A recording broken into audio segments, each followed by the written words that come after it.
एक शांतिपूर्ण घास के मैदान में दो अनोखे दोस्त रहते थे। रेमी नाम का एक बुद्धिमान बूढ़ा खरगोश और थियो नाम का एक स्थिर कछुआ।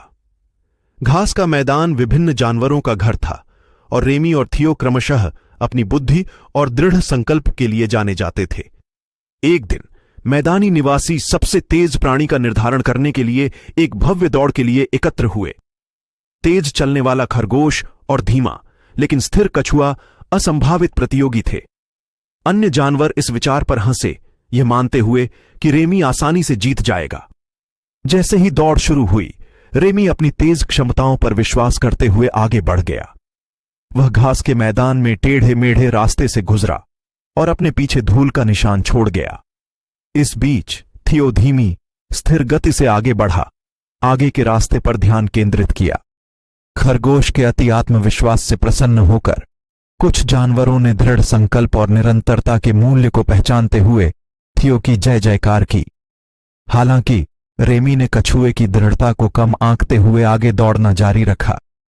दौड़ के बीच में रेमी ने अपनी जीत के प्रति आश्वस्त महसूस करते हुए एक पेड़ की छाया के नीचे आराम करने का फैसला किया।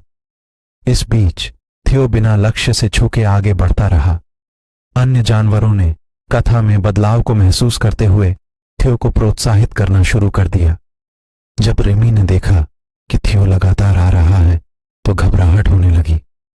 बढ़त हासिल करने के लिए दृढ़ संकल्पित रेमी ने अपनी पूरी ताकत से दौड़ लगा दी, लेकिन कछुआ अपनी गति में अडिग अपने चुने हुए रास्ते पर चलता रहा। जैसे जैसे वे समाप्ति रेखा के करीब पहुंचे, यह स्पष्ट हो गया कि दौड़ केवल गति के बारे में नहीं थी, बल्कि निरंतरता और दृढ़ संकल्प के बारे में भी थी। एक आश्चर्यजनक मोड़ में थियो ने रेमी से पहले फिनिश लाइन पार कर ली, जिससे यह साबित हो गया कि धीमी गति और स्थिरता से रेस जीतती है। जैसे ही जानवरों ने थियो की जीत का जश्न मनाया, घास का मैदान खुशी से गूंज उठा। रेमी अनुभव से अभिभूत होकर थियो के पास आया और कहा, मेरे दोस्त, मैंने आपके दृढ़ संकल्प को कम आंका। आपने मुझे सिखाया है कि धैर्य और निरंतरता ऐसे गुण हैं जो सफलता की ओर ले जाते हैं।